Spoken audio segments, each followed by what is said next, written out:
Bertemu kembali dalam Nek Noh Channel. Pada hari ini Nek Noh ingin kongsikan kepada anak-anak semua tentang bagaimana untuk membuat sop ayam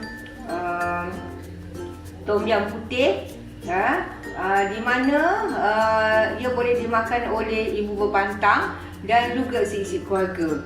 Baiklah anak-anak semua yang Nek Noh sayangi, pertamanya ialah kita rebuskan ayam. Pada hari ini Nek Noh rebuskan satu ekor ayam, bermakna satu ekor ayam ni dipotong 18 potongan dan kemudian masukkan terus air, 2 mangkuk air dan juga 5 batang serai yang dipotong sebagaimana yang ditunjukkan.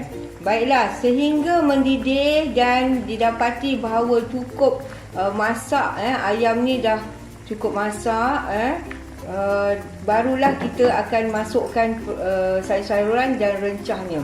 Baik, cara ni adalah cara yang paling mudah sekali dan sihat untuk dimakan pada waktu berpantang.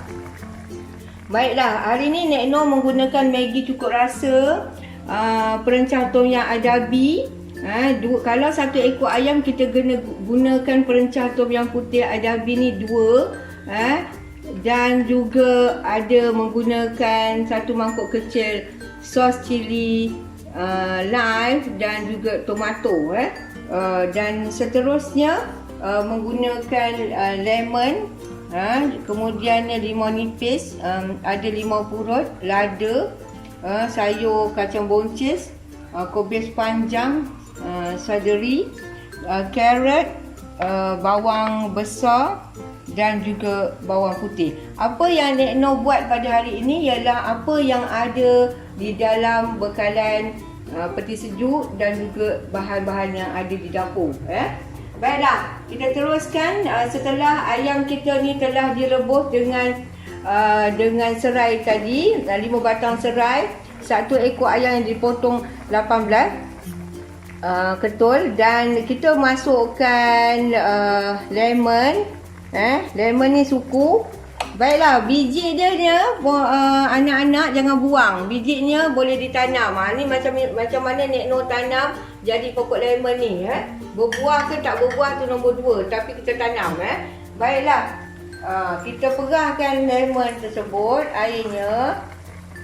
Kemudiannya kita gunakan limau purut. Sedikit saja limau purut. Ni limau purut. Bijinya ni masukkan. Biarkan dulu dia kering, baru tutup dengan tanah. Baiklah, kita perah airnya. Sebiji ni boleh diguna 4 kali masak. Begitu juga dengan limau nipis. Boleh dimasukkan kalau tak ada limau purut atau lemon. Kalau tak ada juga boleh gunakan limau kasturi. Baiklah, seterusnya kita masukkan perencah tom yum. Adabi ni dia rasanya tak pedas, rasanya sedap. Kemudian warnanya pun akan menjadi warna putih, sebab tu dikenali sebagai perencah tom yum putih. Baik, ini digunakan 2 paket. Masukkannya dalam ni. Terus kalau anak-anak, kalau mak tu sakit, boleh masak. Bapa pun boleh masak, nenek, makcik dan sebagainya. Baiklah, kita masukkan sedikit Maggi cukup rasa. Kemudiannya kita masukkan sos cili live, 1 mangkuk kecil. Baik, cili sos live ni dia manis sedikit dan tak pedas. Jadi dia boleh dimakan oleh ibu-ibu yang berpantang dan seisi rumah, dan kacau sehingga rata. Jika dalam rumah tu ramai, dan boleh masukkan 1 mangkuk air lagi. Kemudiannya terus kacau lagi.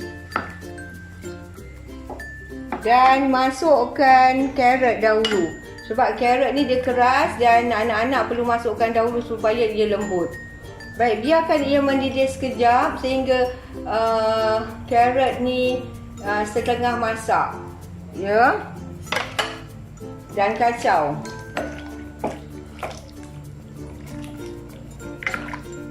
Baiklah, boleh semasa mengacau ni boleh dimasukkan gula dan juga garam secukup rasa.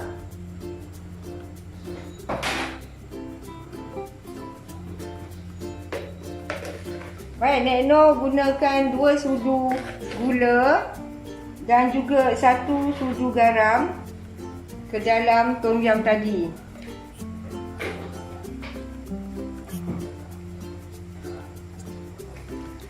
Baiklah. Setelah kita kacau rata dan nampak ia telah ayam tu sendiri telah mengeluarkan minyak, barulah kita masukkan sayur-sayuran. Baiklah anak-anak, kita masukkan sayur kacang boncis. Kacang boncis ni tadi Nek Noh kira ada 5 batang. Kemudiannya kobis putih ni kita kopakkan dia menjadi 3 helai. Dan juga daun seleri ni 2 batang. Baiklah, kita masukkan bawang dan juga bawang putih. Akhirnya kita masukkan lada. Lada tu untuk ibu-ibu berpantang tu kita tak perlu potong lah. Kalau untuk yang suka pedas, lada tu bolehlah lada tu boleh dipotong ataupun ditumbuk. Baiklah, Nek Noh masukkan lada, lada merah. Dan Nek Noh suka gunakan lada yang ditanam sendiri. Lada ni dia pedas dan dia menyebabkan kita rasa berselera untuk makan lagi dan seterusnya. Baiklah, yang cantik ni nampaknya berwarna-warni dalam kita punya masakan dan ia menjadi satu makanan yang seimbang dan baik untuk kesihatan diri kita. Jadi untuk orang berpantang, selamat mencuba resepi Nek Noh hari ini. Dan sebenarnya hari ini Nek Noh masakkan untuk anak jiran, ibunya berpantang di hospital, anak-anaknya tiada siapa yang nak masakkan. Jadi Nek Noh tolong masakkan dan akan hantar ke rumah jiran ni. Baiklah, kita akan terus masukkan yang kita dah masak ni ke dalam bekas. Baiklah, ke dalam bekas dan boleh dihantar kepada rumah jiran ataupun kita bantu kepada anak-anak yang ibunya bersalin. Baiklah, bersama ini juga boleh dimakan dengan buah-buahan dan juga ulam-ulaman. Dan perempuan, anak-anak semua tak perlu risau lagi sebab dalam tom yum rebus ni telah ada semuanya sayur-sayuran untuk makanan seimbang pada hari ini. Ya, selamat mencuba dan jumpa lagi.